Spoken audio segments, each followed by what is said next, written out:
నమస్కారం, వార్తలకు స్వాగతం. ముందుగా ముఖ్యాంశాలు. మాజీ CM KCR press meet.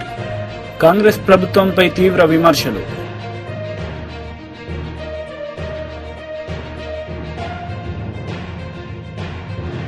Prajagalam బహిరంగ సభలో పాల్గొన్న నారా చంద్రబాబు నాయుడు సీఎం జగన్ పై పలు విమర్శలు.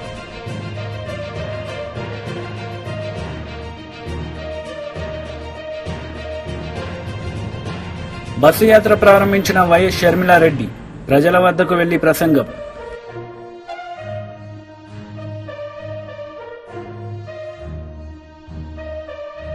మాజీ సీఎం కేసీఆర్ రైతుల పంట పొలాలను సందర్శించారు.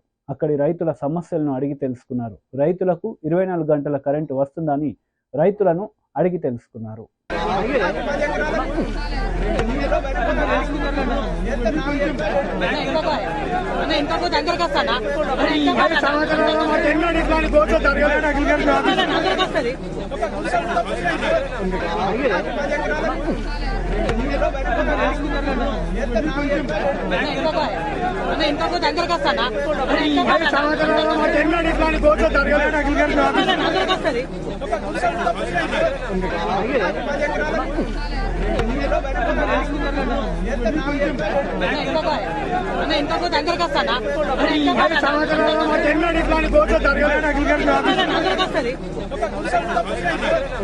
కడప జిల్లా బద్వేల్ నుంచి బస్సు యాత్ర ప్రారంభించారు వైఎస్ షర్మిలారెడ్డి. ఈ సందర్భంగా ఆమె ప్రజల వద్దకు వెళ్లి ప్రసంగించారు. పక్కన పెడతానన్నాడు జగన్మోహన్ రెడ్డి గారు. పెట్టాడా? ఒక్క సంవత్సరమైనా పెట్టాడా? రైతు నష్టపోతే కనీసం ఒక్కసారైనా పంట నష్టపరిహారం ఇచ్చారా? మరేం చేసినట్టు? పూర్తి మద్యపాన నిషేధం అన్నాడు జగనన్న గారు. అనలేదా? పూర్తి మద్యపాన నిషేధం చేయకపోతే నేను వచ్చి మళ్ళీ ఓట్లు అడగనన్నాడు జగన్మోహన్ రెడ్డి గారు. మరి ఆ లెక్కన ఇప్పుడు రాకూడదు, ఇప్పుడు ఓట్లు అడగకూడదు జగన్మోహన్ రెడ్డి గారు. పూర్తి మద్యపాన నిషేధం అని చెప్పి మద్యపాన నిషేధం చెయ్యకపోగా ఇప్పుడు సర్కారే మద్యం అమ్ముతుంది. అన్యాయం కదా? మోసం చేసినట్టు కదా? ఈరోజు మన రాష్ట్రము అప్పుల కుప్ప అయిపోయింది. మన రాష్ట్రానికి అసలు అభివృద్ధి లేకపోగా మొత్తం అప్పుల కుప్ప చేసి పెట్టారు. మరి ఎక్కడ అభివృద్ధి? ఎవరి అభివృద్ధి? ఎవరు బాగుపడినట్టు? ఎందుకు ఇచ్చినట్టు అధికారం? పోనీ అధికారం దేనికి వాడుతున్నారు అని చూస్తే ఈరోజు ఈ కడప జిల్లా రాజకీయాలు చూసుకుంటే ఎలా ఉన్నాయి? అధికారం ఇస్తే ప్రజలు ఆ అధికారాన్ని ఒక హంతకుణ్ణి కాపాడడం కోసం వాడుకుంటున్నాడు జగన్మోహన్ రెడ్డి గారు. రాజశేఖర రెడ్డి గారి తమ్ముడు వివేకానంద రెడ్డి గారు. రాముడికి లక్ష్మణుడు ఎలాగో రాజశేఖర రెడ్డి గారికి వివేకానంద రెడ్డి గారు అలాగా. ఇన్ని సంవత్సరాల వాళ్ళ రాజకీయ ప్రయాణంలో ఒక్కసారంటే ఒక్కసారి కూడా రాజశేఖర రెడ్డి గారి మాట జవదాటని తమ్ముడు వివేకానంద రెడ్డి గారు. రాజశేఖర రెడ్డి గారికి ఎప్పుడు ఏ అవసరం ఉన్నా కడప జిల్లాలో ఆ అవసరానికి ఆ పనికి చేసి పెట్టేవాడు వివేకానంద రెడ్డి గారు. అలాంటి వివేకానంద రెడ్డి గారు రాజశేఖర రెడ్డి గారి సొంత తమ్ముడిని 5 సంవత్సరాల క్రితం గొడ్డలితో ఘోరాతి ఘోరంగా అతి దారుణంగా చంపేస్తే కనీసం ఈ రోజు వరకైనా న్యాయం జరిగిందా? హంతకులు, హత్య చేసిన వాళ్ళు, హత్య చేపించిన వాళ్ళు యథేచ్ఛగా రోడ్డు మీద తిరుగుతున్నారు అంటే ఇక న్యాయం బ్రతికున్నట్ట? ఎందుకు తిరగగలుగుతున్నారు? ఎందుకు శిక్ష పడలేదు? ఎందుకంటే సాక్షాత్తు ముఖ్యమంత్రి గారు జగన్మోహన్ రెడ్డి గారు అధికారం ఇస్తే అధికారాన్ని వాడుకొని హంతకుల్ని కాపాడుతున్నారు ఈ రోజు జగన్మోహన్ రెడ్డి గారు. కాబట్టే ఈ రోజు అవినాష్ రెడ్డి అనేవాడు దోషైనా కూడా ఈ రోజు వరకు కూడా శిక్ష పడకుండా తిరుగుతున్నారు. కనీసం ఒక్క రోజు కూడా జైల్లో గడపలేదు. 5 సంవత్సరాలు అయిపోయింది చనిపోయి. హత్య చనిపోలేదు, చంపారు. చనిపోలేదు, చంపారు. 5 సంవత్సరాలు అయింది చంపేసి. ఈ రోజు వరకు కూడా ఒక్క రోజు కూడా జైల్లో గడపలేదు.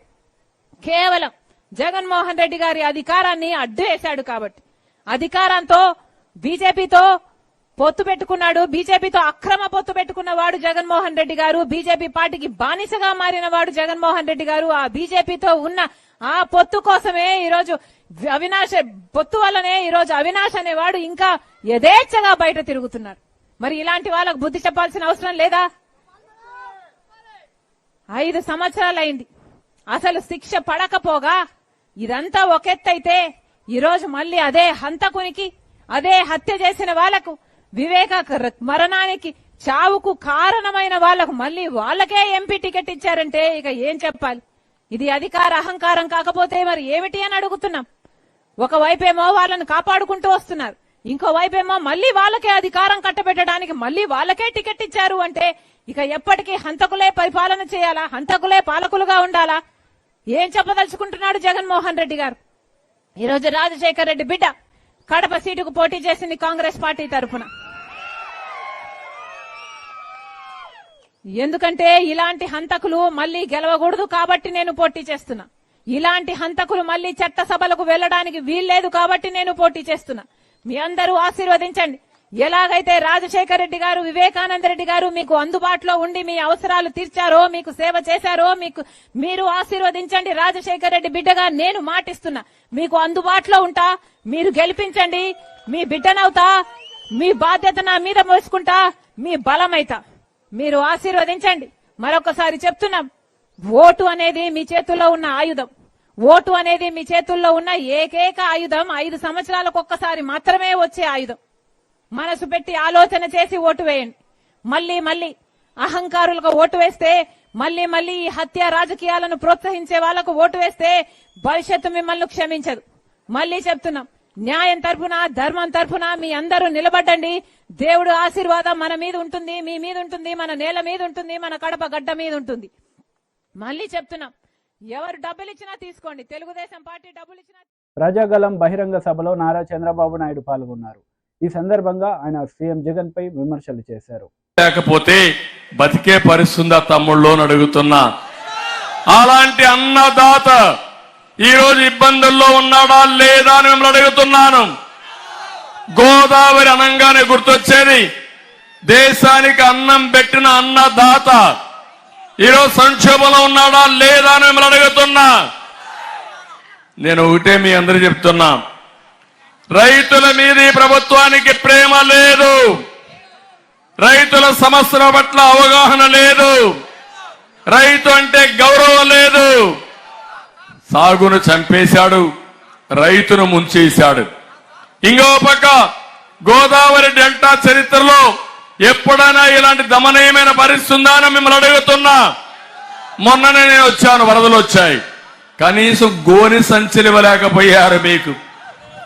మీరు తిరిగి 10 బస్తాలు బియ్యం ఇచ్చేది, మీ బియ్యాన్ని వాళ్ళకి ఇచ్చే పరిస్థితి వచ్చారు. అవునా కాదా? లంచాలు ఇచ్చారా లేదా?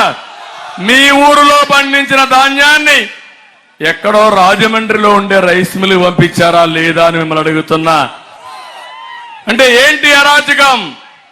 అదే జగలగా అరాచకం, జగన్మోహన్ రెడ్డి అరాచకం అని చెప్పి కూడా నేను మీకు తెలియజేస్తున్నా. నాకు తెలిసినంత వరకు 45 ఏళ్లలో డెల్టా ప్రాంతంలో ఇలాంటి సమస్యలు ఎప్పుడు రాలేదు. అలాంటి సమస్యలు వచ్చాయి. పండించిన పంట అమ్ముకోలేక దీనావస్థకు వచ్చారు. రోజుకు 3 రైతులు ఆత్మహత్యలు చేసుకుంటున్నారు. ఇంకో పక్క దేశంలో అప్పుల బాధ తక్కువ ఉంటే మన రాష్ట్రంలో ఉండే రైతాంగం 93% అప్పుల్లో ఉండిపోయే పరిస్థితికి వచ్చారు. నేను ఒకటే అందుకే ఆలోచించా, ఈరోజు ఈ ప్రభుత్వం మిమ్మల్ని దగా చేసింది. 2014లో రైతు రుణమాఫీ చేసిన ప్రభుత్వం తెలుగుదేశం ప్రభుత్వం. అవునా కాదా అని మిమ్మల్ని అడుగుతున్నా.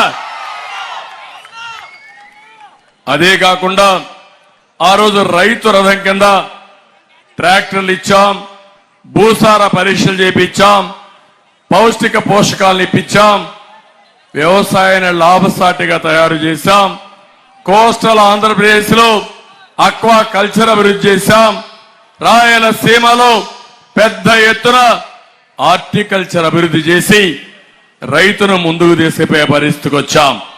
నేను అడుగుతున్నా ఇక్కడే మిమ్మల్ని అందరినీ, తమ్ముళ్ళు ఈ ప్రభుత్వం డబ్బులు ఇచ్చిందా మీకు? 12,500 రూపాయలు ఇస్తామని చెప్పాడా లేదా? ఎన్నికల ముందు ఎంత ఇచ్చాడు? 7,500 ఇచ్చాడు. అది కూడా ఓసారి 1000 లేకుంటే 2,000 అంతే కదా మీకు ఇచ్చింది. కేంద్రం 6,000 రూపాయలు ఇచ్చిందా లేదా మీకు? కేంద్రం 6,000 రూపాయలు ఇస్తే ఈ పెద్ద మనిషి మీకు ఇచ్చింది ముష్టి 7,500 రూపాయలు ఇచ్చి నేను రైతుకు అజ్జేసా ఇజ్జేసా అని ఉదరగొట్టే పరిస్థితికి వచ్చాడు. నేను అడుగుతున్నాను ఈ ప్రాంతంలో అక్వా రైతు ఎవడైనా బాగున్నాడా తమ్ముళ్ళు అని మిమ్మల్ని అడుగుతున్నా. ఎన్నికల ముందు మీకేం చెప్పాడు? అభివృద్ధి చేస్తాన్నాడా లేదా అని మిమ్మల్ని అడుగుతున్నా. 14-19లో దేశంలోనే అక్వా నెంబర్ 1 చేసిన పార్టీ తెలుగుదేశం పార్టీ. ఆ రోజు తెలుగుదేశం ప్రభుత్వం. ఈ రోజు మీరు చూడండి, ఫీడ్ పెరిగింది, మందులు పెరిగాయి, కరెంటు బిల్లు పెరిగాయి, అన్ని పెరిగాయి. ఏఎంసీ సెస్ పెరిగింది, నీటి పన్ను పెరిగింది. తెలంగాణ మాజీ ముఖ్యమంత్రి కేసీఆర్ మీడియా సమావేశం నిర్వహించారు. ఈ సందర్భంగా పలు అంశాలపై ఆయన మాట్లాడారు. సీఎం రేవంత్ రెడ్డిపై మండిపడుతూ కాంగ్రెస్ పార్టీ ఇచ్చిన హామీలు ఎక్కడ అని ప్రశ్నించారు. నిరంతరం ఈ జిల్లాను కాపాడుతాయని చెప్పి నేను చెప్పిన ఆ సజీవ జలధారలను మేము సృష్టించినాం.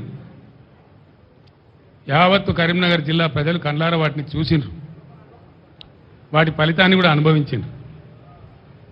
పని లేదావా ఇప్పుడే తీయన్నా, కొద్దిగా తీయచ్చు కదా,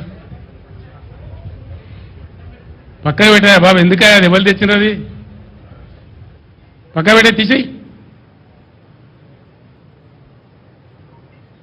అవన్నీ కూడా అనుభవంలో కూడా వచ్చినాయి కరీంనగర్ జిల్లా ప్రజలకు, వాటి ఫలితాలు కూడా అంది వచ్చినాయి. ఒకటి మానేరు వాగు, అప్పర్ మానేరు జలాశయం దగ్గర మొదలు పెట్టుకొని అన్నారం బ్యారేజీలో గోదావరి దగ్గర కలిసే వరకు నిరంతరం నీళ్లతో కలకల్లాడేటువంటి చెక్ డ్యాంలతోని, ఇంటర్మీడియట్ డ్యాంలతోని, కాళేశ్వరం నీళ్లతోని కలకల్లాడుతూ ఉంటుంది అని చెప్పినా దాన్ని చూసిన కండ్లార ప్రజలు గత 5 ఏళ్ళు 6 ఏళ్ళు. రెండవ జలధార వరద కాలువ, దశాబ్దాల తరబడి పెండింగ్ ఉన్న వరద కాలువను కంప్లీట్ చేయడమే కాకుండా శ్రీరామ్ సాగర్ పునరుజ్జీవ పథకం అనే పేరుతోని ఆ వరద కాలువనే రిజర్వాయర్గా మార్చి 1.5 టీఎంసీల నీళ్లు సంవత్సరం పొడవుతా నిండా ఉండేటట్టు చేసినాం. అదొక సజీవ జలధార. సంవత్సరానికి 9.5 నుంచి 10.5 నెలల వరకు నిండు గర్భిణిలాగా ప్రవహించేటువంటి కాకతీయ కాలువ, అదొక సజీవ జలధార. గోదావరి మీద నిర్మించినటువంటి బ్యారేజీలు, అసంపూర్తిగా ఉన్న ఎల్లంపల్లి లాంటి ప్రాజెక్టు పూర్తి కావడం, ఎస్ఆర్ఎస్పీకి పునరుజ్జీవనం రావడం, నీళ్ళు తక్కువ పడితే కాళేశ్వరం నుంచి నింపుకునే విధంగా గోదావరి నది 200 కిలోమీటర్ల పాటు నిండు జలాలతోని గర్భిణిలాగా ఉండేటువంటి అదొక సజీవ అమృతధార. ఈ 4 దారలు ఏ విధంగా నిండి ఉండెనో, గత 5 ఏళ్ళు 6 ఏళ్ళు ప్రజలు ఏ విధంగా వాటి ఫలితాలు అనుభవించినరో యావత్తు ప్రజానీకానికి తెలుసు. నేను మాట్లాడుతున్న ఈ మాట కరీంనగర్ జిల్లా ప్రజలు వాళ్ళ ఇళ్లలో ఇప్పుడు టీవీలలో చూస్తూ ఉన్నారు. అదే ఈరోజు వస్తూ ఉంటే ఇన్ని జలధారలు సృష్టించబడి 4-5 సంవత్సరాలు చక్కటి ఫలితాలు లభించి లక్షల టన్నుల ధాన్యం పండించి పుష్కలంగా మంచినీరు ఎంత కావాలంటే అంత మంచినీరు అనుభవించినటువంటి కరీంనగర్ జిల్లా ప్రజలు 4-5 నెలల్లోనే ఏం జరుగుతూ ఉందో చూస్తూ ఉన్నారు. ఎడారులుగా మారిపోయినాయి. మిడ్మానేరు బ్రిడ్జి మీద నిల్చుంటే ఒక సముద్రం మధ్య నిల్చున్న ఫీలింగ్ ఉండేది. అది కంప్లీట్ ఎండిపోయి మునిగిపోయిన ఊర్లు కూడా తేలినాయి, చెట్లు కూడా తేలినాయి. ఒక శ్మశానం లాగా ఎడారులాగా దాన్ని తయారు చేసినారు. లోయర్ మానేరు డ్యామ్ ఎంత అద్భుతంగా ఉండేనో, ఎండాకాలం తర్వాత కూడా మే నెల తర్వాత కూడా ఎట్లా సగం డ్యామ్ నిండి ఉంటుండేనో, కరీంనగర్ లాంటి పట్టణానికి, సిద్దిపేట పట్టణానికి, చుట్టూ ఉండే అనేక పట్టణాలకు నిరంతరం నీళ్లు ప్రతిరోజు ఎంత కావాలంటే అంత పుష్కలం నీళ్ళు ఎట్లా ఇచ్చిందో అది కూడా చూసినారు. మాన్యులు గంగాధర్ గారు, మన గంగుల కమలాకర్ గారి ఇంట్లో నేను భోజనానికి వస్తే అక్కడ కరీంనగర్ టౌన్ మేయర్ గారు, కార్పొరేటర్లు, ఇతర ప్రజలు చెప్తా ఉన్నారు, రోజు నీళ్ళు వచ్చేసారు కరీంనగర్ టౌన్లో. అట్లాంటి ఇప్పుడు ఆల్టర్నేటివ్ డే చేసిండ్రు, ఇంకా 2 రోజులైతే 3 రోజులు అంటున్నారు, 4 రోజులు అంటున్నారు, భయం అయితే ఉంది అని చెప్తా ఉన్నారు. ఎందుకు ఈ పరిస్థితులు వచ్చినాయి? నేను మొన్న సూర్యాపేటలో కూడా చెప్పినాను, ఇది ప్రస్తుత ప్రభుత్వం యొక్క తెలివి తక్కువ, అసమర్థ, అవివేక, చెవట విధానాల వల్ల, అర్భకత్వం వల్ల ఈ దరిద్రం మన రాష్ట్రానికి వచ్చింది. ఒకటే మాటలో చెప్పానంటే ఏం కనబడుతుందండి? 2014 కన్నా ముందు తెలంగాణలో ఏ గోస, ఏ ఏడుపు, ఏ బాధ, ఏ మంచినీళ్ళ ట్యాంకర్లు, ఏ బిందెల కొట్లాటలు, ఏ కాలిపోయిన మోటార్ల రిపేర్లు వేలాదిగా లక్షలాదిగా ఏ సీన్ అయితే 2014 ముందు కనబడతా ఉండేనో మళ్ళీ అదే సీన్ పునరావృతమైంది. ఎందుకంటే ఈ ప్రభుత్వం అనేకమైనటువంటి అడ్డగోలు హామీలు టెంప్ట్ చేసి పాపం మంచిగున్న వాళ్ళ నోట్లే మట్టి కొట్టింది. అన్ని మోసాలే, ఏ ఒక్క మాట కూడా నెరవేర్చలే, ఏ ఒక్క హామీ కూడా నెరవేర్చలే. మళ్ళా సిగ్గు లేకుండా మళ్ళీ ఇయ్యాలో 4-5 హామీలు ఇచ్చినాడు. అది ఎవరిని ఉద్ధరించడానికో నాకు అర్థం కాదు. ఇవాళ పంటలు ఎండని జిల్లా లేదు, కరెంటు మోటార్లు కాలని జిల్లా లేదు, మొత్తం యావత్తు తెలంగాణలో. అందుకే పాత తెలంగాణ మళ్ళా పునరావృతమైంది. ఇందిరమ్మ రాజ్యంలో ఈగిలిచ్చిన పరిస్థితి అయింది ప్రజలని చెప్పి నేను మనవి చేస్తా ఉన్నా. వైఎస్ఆర్సీపీ లీడర్ వాసిరెడ్డి పద్మ మీడియా సమావేశం నిర్వహించారు. ఈ సందర్భంగా పలు అంశాలపై ఆమె మాట్లాడారు. ఆ రోజున ఒక మంత్రి పదవి కోసం కాంగ్రెస్ పార్టీతో చేతులు కలిపి జగన్మోహన్ రెడ్డి గారికి వ్యతిరేకంగా, వైఎస్ బిడ్డలకు వ్యతిరేకంగా ఆ రోజున రాజకీయం చేసింది కడప ప్రజలు చూడలేదా? వైఎస్ వివేకానంద రెడ్డిని ఓడించడానికి ఎమ్మెల్సీ ఎన్నికల్లో మీరు పక్కన పెట్టుకుని మాట్లాడుతున్నటువంటి బీటెక్ రవి, ఆ రోజు వైఎస్ వివేకాన్ని ఓడించడానికి ఎవరైతే ప్రయత్నం చేశారో వాళ్ళందరూ కూడా ఇవాళ మీతోటి కలిసి ప్రయాణం చేసే పరిస్థితి, మీ గురించి సానుభూతిగా మాట్లాడేటటువంటి పరిస్థితి. కడప ప్రజలు ఎన్నాళ్లుగా చూస్తున్నారు ఈ రాజకీయాన్ని. నిటారుగా నిలబడుతున్నటువంటి నాయకత్వాన్ని వెన్ను విరగగొట్టాలని అటు వైఎస్ మీద ప్రయత్నం చేశారు, ఇటు వైఎస్ కొడుకు జగన్మోహన్ రెడ్డి గారి మీద ప్రయత్నం చేస్తున్నారు. కాకపోతే ఈసారి చంద్రబాబులో షర్మిల చిక్కుకోవటమే మా దురదృష్టం, చంద్రబాబు అదృష్టం. కాబట్టి ఈరోజు కడప గడ్డ మీద నిలబడి హత్య రాజకీయాల గురించి లేకపోతే మరొక దాని గురించి ఎవరైనా ఎన్నికల్లో ఎందుకు పోటీ చేయాలనుకుంటారు? షర్మిల గారు, ప్రజల సమస్యలు దాని మీద పరిష్కరిస్తాననేటటువంటి నమ్మకం ఉన్న వాళ్ళు పోటీ చేయాలని అనుకుంటారు, పార్టీలు పెట్టాలని అనుకుంటారు, పార్టీలకు నాయకత్వం వహించాలనుకుంటారు. కానీ మీరు 2 విషయాలు చెప్తా ఉన్నారు. హంతకుడు అని అవినాష్ రెడ్డి మీద ముద్ర వేస్తా ఉన్నారు. కేసు విచారణ అంటే మీకు కోర్టుల మీద నమ్మకం లేదు, చట్టాల మీద నమ్మకం లేదు, మీ బుర్రలో ఏది తోస్తే అదే తీర్పు, అదే విచారణ, మీరు కూడా శిక్ష కూడా మీరే వేయాలనేటటువంటి వైఖరి ఇది సరి అయిందేనా? కోర్టు విచారణలో జరుగుతున్నటువంటి విషయాలు, దానికి సంబంధించినటువంటి ఏమిటి అనేటటువంటిది దాని లోతులకు వెళితే ఈ ప్రెస్ మీట్ సరిపోదు. కానీ విచారణ పరిధిలో ఉన్నటువంటి ఒక అంశాన్ని తీసుకొచ్చి ఎన్నికల అంశంలో మార్చడంలో మీ రాజకీయం ఏమిటి? ఆ రోజున జగన్మోహన్ రెడ్డి గారికి వ్యతిరేకంగా, విజయమ్మ గారికి వ్యతిరేకంగా వైఎస్ వివేకాన్ని నిలపడంలో ఈ కూతురు సునీత, ఆ కుటుంబము ఆ రోజున ప్రోత్సహించింది నిజం కాదా? ఈ రోజున మీ స్వార్థ కారణాలతోటి మీరందరూ కూడా ఏకమయ్యి ఇవాళ ఒక స్క్రిప్ట్ ప్రకారం చంద్రబాబు లేకపోతే మరొకళ్ళో ఈ మాటలు మాట్లాడితే ప్రజలు ఉమ్మేస్తారు గనక మిమ్మల్ని పావులుగా మార్చుకుని ఈ రోజున ఇట్లాంటి మాటలు మాట్లాడించడం అనేటటువంటిది, మీరు పావులుగా మారడం అనేటటువంటి దురదృష్టకరం. ఎన్నికల్లో మీరు ఏమి సాధించాలని పోటీ చేస్తున్నారు? ఎవరైనా ఎన్నికల్లో నేను ఇది సాధించాలని పోటీ చేస్తున్నానని చెప్తారు. ఎవరు ఆఖరి కోరికల కోసమో లేకపోతే మరొకటి కోసమో కోర్టు పరిధిలో ఉన్నటువంటి అంశాలను తీసుకొచ్చి దీనికోసం నేను పోటీ చేస్తున్నానని ఎవరైనా ఇప్పటిదాకా మాట్లాడారా? అది కరెక్ట్ సమంజసమేనా? ఇవాళ మీరు ప్రత్యేక హోదా గురించి మాట్లాడుతున్నారు. కాంగ్రెస్ పార్టీ దోషి కదా ప్రత్యేక హోదా ఏపీకి దక్కకపోవడానికి?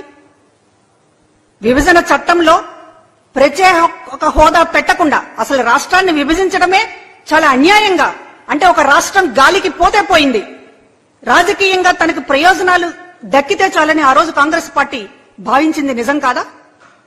ఆంధ్రప్రదేశ్ మీద ఒక కక్ష గట్టి కుయుక్తులతో ఉప్పల్ నియోజకవర్గానికి చెందిన ప్రముఖ నేతలు బీజేపీలో చేరనున్నారు. ఈ సందర్భంగా బీజేపీ రాష్ట్ర అధ్యక్షుడు కిషన్ రెడ్డి మాట్లాడారు. ఇచ్చినటువంటి హామీలు అమలు చేయకుండా ముఖ్యమంత్రి గారు అంటారు తెలంగాణలో 17 సీట్లు గెలవాలి, రాహుల్ గాంధీ ప్రధాని కావాలా, కేంద్ర ప్రభుత్వం పైసలు ఇవ్వాలా, ఈ గ్యారెంటీలు అమలు చేయాలా. అంటే ప్రత్యక్షంగా పరోక్షంగా గ్యారెంటీలు అమలు చేయమని ముఖ్యమంత్రి గారు ఒప్పుకుంటున్నారు. ఎందుకంటే కనుచూపు మేరలో రేవంత్ రెడ్డి ముఖ్యమంత్రి ఉన్న రోజులు రాహుల్ గాంధీ ప్రధానమంత్రి కాలేడు. అసలు రాహుల్ గాంధీ ఈ దేశానికి ప్రధానమంత్రి అవుతాడో ఎన్నికల తర్వాత విదేశాలకు పోతాడో తెలియదు. మరి తెలంగాణ ప్రజల సంగతిని అడుగుతాము. తెలంగాణ గ్యారంటీల పేరుతో ఓట్లు వేసుకొని ఎమ్మెల్యేలు అయ్యారు, మంత్రులు ముఖ్యమంత్రులు అయ్యారు కదా, మా సంగతి ఏంటని అడుగుతాము. ఈరోజు రాష్ట్రంలో రైతు అనేక రకాల ఇబ్బందులు పడుతూ ఉన్నాడు. భూగర్భ జలాలు అడుగండిపోయాయి, బోర్లు ఎండిపోయాయి, పశువులకు కూడా నీరు లేనటువంటి పరిస్థితి మనం చూశాం పేపర్లో. తాగునీటి కోసం కొంతమంది ఐఏఎస్ ఆఫీసర్స్ ను బాధ్యతలు పెట్టి మేము సమస్య ఎదుర్కొంటామని చెప్పారు. మరి రైతుల సంగతి అని అడుగుతా ఉన్నాను. పంటల సంగతి ఏంటి, పశుగ్రాసం సంగతి ఏంటి, పశువులకు నీళ్ళేంటి, ఎండిపోతున్నటువంటి పంటల గురించి ఏంటి? మీకు Tukkuguda meeting, Andhra meeting, Tamil Nadu meeting, Bombay meeting, Delhi meeting, ఇదే సరిపాయి మీకు.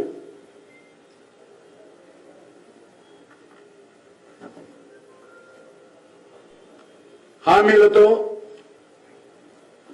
ఎలక్షన్ స్టంట్స్ ఈరోజు కాంగ్రెస్ పార్టీ చేస్తా ఉంది.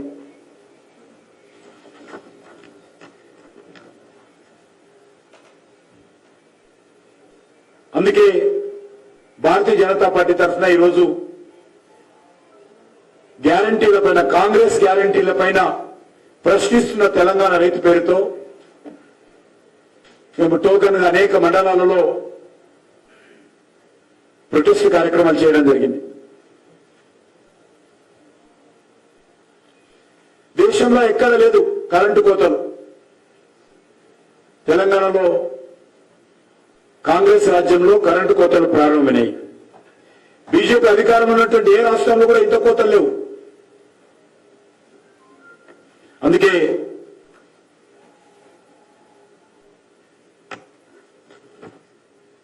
తెలంగాణ రైతు ఈరోజు ప్రశ్నిస్తున్నది. తెలంగాణ రైతులకు ఇచ్చినటువంటి హామీలు, అది 2 లక్షల రుణమాఫీ కావచ్చు, ఎకరానికి 15,000 ఆర్థిక సాయం కావచ్చు, కౌలు రైతులకు ఇచ్చే సాయం కావచ్చు, రైతు కూలీలకు ఇచ్చేటువంటి 12,000 సాయం కావచ్చు. BJP leader Gujjula Premender Reddy press meet నిర్వహించారు. ఈ సందర్భంగా పలు అంశాలపై ఆయన మాట్లాడారు. ప్రతి పోలింగ్ బూత్ లో కూడా మోర్ దాన్ 50% ఓట్స్ సాధించాలనే ఒక సంకల్పం కూడా ఈ సందర్భంగా కార్యకర్తలందరూ కూడా, సభ్యులందరూ కూడా కలిసి తీసుకోవాలని చెప్పి నిర్ణయించడం జరిగింది. కాబట్టి ఈ 3 విషయాలపైన సంకల్పం తీసుకోవడం కోసమే ఈ యొక్క టిఫిన్ బాక్స్ బయటకును ఏర్పాటు చేసుకోవడం జరిగింది. ఈ యొక్క చిన్న సమావేశాల ద్వారా రాబోయే రోజుల్లో తెలంగాణలో ఏదైతే నరేంద్ర మోడీ గారి పట్ల, భారతీయ జనతా పార్టీ పట్ల అనేక కేంద్ర ప్రభుత్వం తీసుకున్న అనేక పనుల పట్ల సానుకూలత అనేది వ్యక్తమవుతున్నది. చాలా మంచి వాతావరణం ఉన్నది. ఇవాళ మా యొక్క లక్ష్యం అది సాధారణమైన యొక్క లక్ష్యము లేదంటే అది కేవలం ఉత్తిత్తు లక్ష్యం అనే కాకుండా ఇవాళ ఆ లక్ష్యానికి బలం చేకూరుతున్నది. సారేకే సారా సత్రా అమారా అనే యొక్క నినాదం ఏదైతున్నదో, ఎట్లయితే దేశంలో అనేక రాష్ట్రాల్లో నరేంద్ర మోడీ గారికి 100% మద్దతు లభిస్తున్నదో, రాజస్థాన్లో 25కి 25, గుజరాత్లో 26కి 26, ఢిల్లీలో 7కి 7, హిమాచల్లో 4కి 4, గోవాలో 2కి 2, ఇలా అనేక రాష్ట్రాల్లో గత ఎన్నికల్లో 100% సీట్లు గెలవడం ద్వారా నరేంద్ర మోడీ గారి వెంట ఆ ప్రజలు నడిచారు. కాబట్టి అదే విధంగా ఇవాళ మరికొన్ని రాష్ట్రాలు కూడా చేరబోతున్నాయి. ఇప్పటి వరకు వస్తున్న యొక్క అంచనాలు కానీ, ప్రజాభిప్రాయంలో కానీ, లేకపోతే అనేక సర్వేలలో కానీ అనేక రాష్ట్రాలు మళ్ళీ అదే విధంగా కొన్ని రాష్ట్రాల్లో పోయినసారి 70%, 80% సీట్లు కూడా వచ్చినాయి. కాబట్టి వైనాట్ తెలంగాణ ఎందుకు ఆ బాటలో నలవకూడదు? ఇవాళ తెలంగాణలో 2 పార్టీల వ్యవస్థ వైఫల్యం చెందిపోయింది. బీఆర్ఎస్ నిట్ట నిలువున మునిగిపోతున్నది. ఈరోజు ప్రజల యొక్క ఆగ్రహానికి గురి అవుతున్నది. మరొక వైపు కాంగ్రెస్ పురిట్లోనే సంధిలాగా 4 నెలలు కాలేదు ఇవాళ ప్రజల యొక్క ఆగ్రహాన్ని చూసే యొక్క పరిస్థితికి వస్తున్నది. కాబట్టి దీనికి ఒక నూతన రాజకీయ వ్యవస్థగా, నూతన రాజకీయమైన దిశ వైపు నడవాలంటే భారతీయ జనతా పార్టీని ఇక్కడ తీసుకురావాలని ప్రజలు ఆలోచిస్తున్నారు. అందుకోసమే మేము ప్రజల దగ్గర చాలా ఉత్సాహంగా, చాలా సంతోషంగా, చాలా ఆశాభావంతో తప్పక అది నెరవేరాలనే ఉద్దేశంతోనే సారేకే సారా సత్రా అమారా 17కు 17 మొత్తం BJP. Posani Krishna Murali press meet నిర్వహించారు. ఈ సందర్భంగా బాలకృష్ణపై మండిపడ్డారు. కాడే కూర్చుంటే మరి ఏదో చేయాలిగా. మరి ఇప్పుడు ఎంత బ్లండర్ చేశాడంటే పింఛన్దారుల విషయంలో, దోసుక పింఛన్దారులు, వికలాంగులు, మెంటల్లీ హ్యాండిక్యాప్స్, కళ్ళు లేని వాళ్ళు, కాళ్ళు లేని వాళ్ళు, వాళ్ళు నడవలేని వాళ్ళు, కొంత చోట లెప్రసీ ఉన్నారు, కుష్టి వ్యాధి, వాళ్ళు ఎక్కడో మారుమూలు ఉంటారు. వాళ్ళు కనీసం ఆటో ఎక్కడానికి కూడా ఇబ్బంది అయిపోతారు. వాళ్ళని ఎక్కించుకోరు, కుష్టి వ్యాధి కదా, భయపడతారు.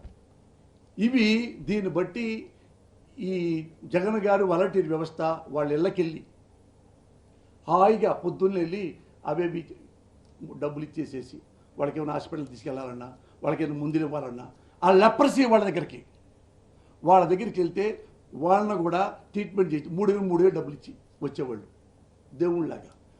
వీళ్ళని ఇది చూసి చంద్రబాబు నాయుడు వీళ్ళు 60-70 లక్షల వాలంటీర్సు ఈ పింఛన్దారులు మళ్ళా జగన్కి ఓటేస్తారేమో చెప్పేసి దాని మీద కనుబడి వాడు అక్కడ ఉన్నాడు, నిమ్మగడ్డ, అదొక ఆంధ్రదేశానికి క్యాన్సర్ గడ్డ. వాళ్ళతో కలిపి ఎలక్షన్ కమిషన్ వాళ్ళకు లెటర్లు పంపించి, నోటీసులు పంపించి, రిపోర్ట్లు ఇచ్చి, ఏమంటే ఇక్కడ అన్యాయం జరిగిపోతుంది, వాళ్ళు కుర్రాళ్ళు ఎవడో వచ్చేస్తున్నారు, తలుపులు కొట్టేస్తున్నారు, డబ్బులు ఇచ్చేసి జగన్కి ఓటేయండి అని చెప్తున్నారు. కాబట్టి ఎలక్షన్ అయ్యేదాకా వాలంటీర్ ఉండడానికి వీల్లేదు. మరి ఎట్టయ్యా వీళ్ళు గుడ్డివాళ్ళు, కుంటివాళ్ళు, మోగవాళ్ళు ఏమైనా సరే 66 లక్షల మంది నడుస్తూ వస్తారో చస్తారో మాకు అనవసరం, వాళ్ళు నడిచి రావాల్సిందే. ఖాళీ లేవు కదా, నాకు తెలీదు, సచివాలయానికి రావాల్సిందే, ఆ ఆఫీస్కి రావాల్సిందే, డబ్బులు తీసుకోవాల్సిందే, లేదా పోండి. ఇది పెడితే ఎవడైనా, ఇప్పుడు నేను మా ఊళ్ళో కూడా చాలామంది అన్ని కులాల వాళ్ళు, కాళ్ళు లేని వాళ్ళు, చేతులు లేని వాళ్ళు కూడా ఉన్నారు. అలాగా వాళ్ళు ఎట్టెళ్ళి తీసుకుంటారు. అంత రూల్స్ ఏం పెట్టారు, కానీ ఎలాంటి రూల్స్ చంద్రబాబుకి ఒప్పుకోవడం. చంద్రబాబు అవినీతి పనులు చేసి రాజమండ్రి జైల్లో ఉన్నప్పుడు నాకు కాళ్ళు దురద, గజ్జి, ఫంగస్ ఇన్ని రకాలు వస్తున్నాయి, నా ఫ్యాన్ కావాలి, ఫ్యాన్ ఎండాకాలం వచ్చింది, నాకు ఏసీ కావాలి. ది గ్రేట్ నారా చంద్రబాబు నాయుడు గారికి జైల్లో ఉంటే సంబంధిత అధికారులు, పెద్ద వాళ్ళు, వ్యవస్థలు అయ్యో నారా చంద్రబాబు నాయుడు గారికి ఏసీ లేదంట, మనవాడు మాత్రం బ్రహ్మాండంగా ఏసీ పెట్టించుకున్నాడు, ఇంట్లో అన్నం తింటున్నాడు, సకల సౌకర్యాలు జైల్లో అనుభవించాడు.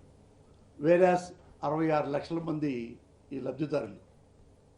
ఎండ, వడదెబ్బ, గాలిలో 30 మంది ఎండలో నడవలేక వెళ్తుంటే, మంచాల మీద తీసుకెళ్తుంటే, సైకిళ్ళ మీద తీసుకెళ్తుంటే 30 మంది పైగా చచ్చిపోయారు. చచ్చిపోయినా పర్వాలేదు, వాళ్ళకి ఆడకు వస్తేనే పింఛనియాలి. అది నారా చంద్రబాబు నాయుడు గారు. వార్తలు ముగించే ముందు ముఖ్యాంశాలు మరోసారి. మాజీ CM KCR press meet. Congress ప్రభుత్వంపై తీవ్ర విమర్శలు.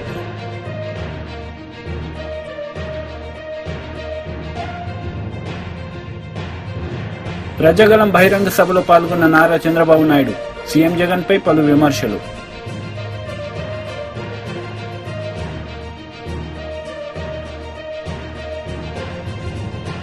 బస్సు యాత్ర ప్రారంభించిన వైఎస్ షర్మిలారెడ్డి ప్రజల వద్దకు వెళ్లి ప్రసంగం.